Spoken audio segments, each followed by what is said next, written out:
Hi, I am Arijit Ghosh and we are at the Learning for a Sustainable Future Teacher Conference in New Delhi. I am in conversation with Aparna Das from Bunts Sangha's SM Shetty International School and Junior College, Mumbai, and Anindita Roy from JUSCO School, Jamshedpur. Welcome. Thank you. You have presented your paper at this teacher conference where you have embedded core skills within the curriculum. Can you briefly talk about your intervention in the classroom? Basically, I am a psychology teacher and I am one of the faculties for media studies. So what I've tried to do here is, I have tried to use as many active learning strategies as possible to incorporate critical thinking and problem solving. So the first thing I did is, I integrated two of my subjects, psychology and media studies, and I was discussing on the topic of whether online media is useful or not to promote movies, and from those things we moved on to psychology, where I showed students a few clips. They were shocking in some way or the other. Like there was one clip showing a transition of a woman, her name is Eve White, from one personality to the other. The other was in the sense that how a 3-year-old reacts very violently when she sees an aggressive model. It was based on Bandura's aggression study. So after watching the clips, I realized the students have understood in a much better way as compared to what they could have imagined, because they have never been in such a position where they have experienced or seen someone transitioning from one personality to the other. So through the first activity, what I tried to do is integrating subjects, both the subjects I teach. Then they were presented with a situation based on those clips and they had to take decisions. The second activity was I incorporated the strategy of scaffolding. Scaffolding is basically just providing support to the student to develop his maximum potential. So what I did is, I showed them a TED video on 5 tips to critical thinking by Samantha Agus, and then an activity was designed around it where they had to first individually analyze it, then analyze as a group, and later on present it in front of the whole class.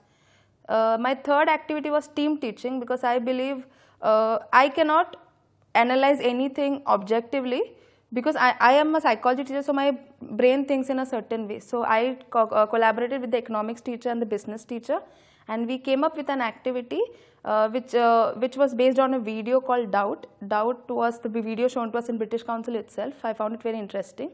So it was about how fake science was being used to protect the market of goods which are proven to be harmful, like cigarettes, and how we are responsible for global warming. So we divided students into 3 groups. One is analyzing the clip from psychology point of view, one from business, one from economics. Later on, everyone wrote an English assignment or an essay on global warming.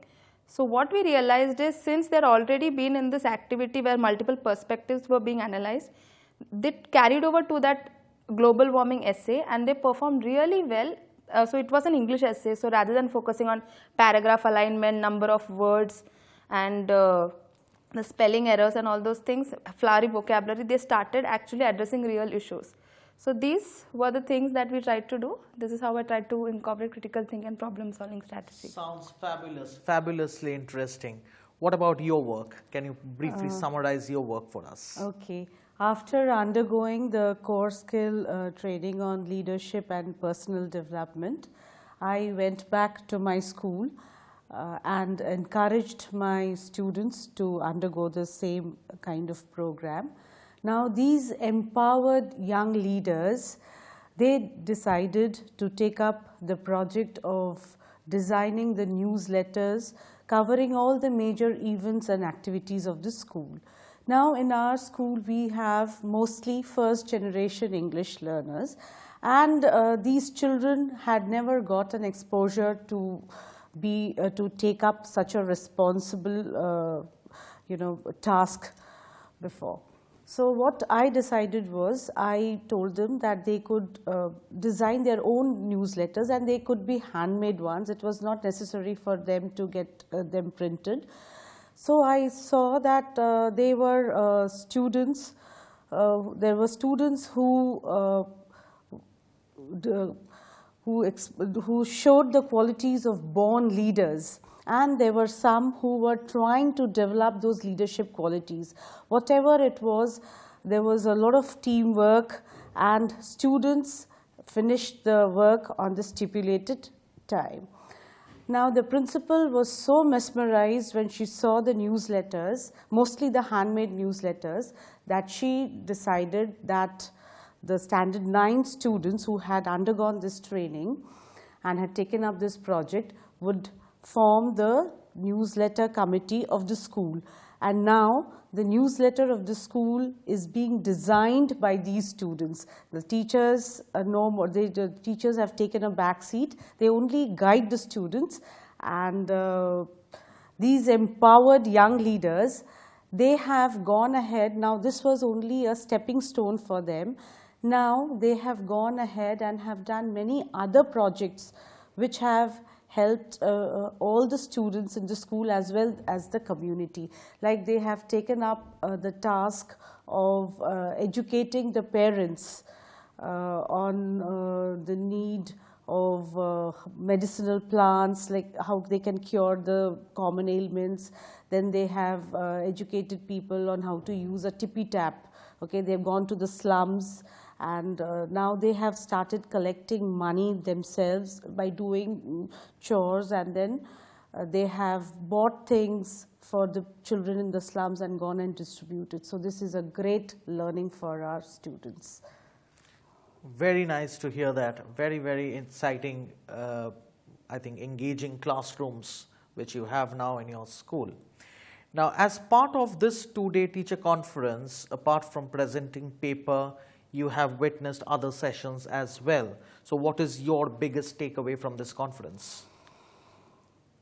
The thing is, even in this teacher conference, when I was attending other teachers' presentations, I got ideas for a lot of other activities that probably I can do, and some things that I could do in a much better way than what I've already done. So I think just learning from each other is, I think, the biggest thing that we can do for ourselves. That's the only thing. Yeah. What about you? What are you taking back? Same with me. I met certain teachers who had brilliant presentations. Now, even I teach English in my school, and I had not thought of teaching. Like yesterday, I saw a presentation on how to make book reading interesting. I'm certainly going to go back to school, and I'm going to implement the same. Not only that, there were other presentations also on teaching poetry, and I think my classes will become more interesting than before. Thank you.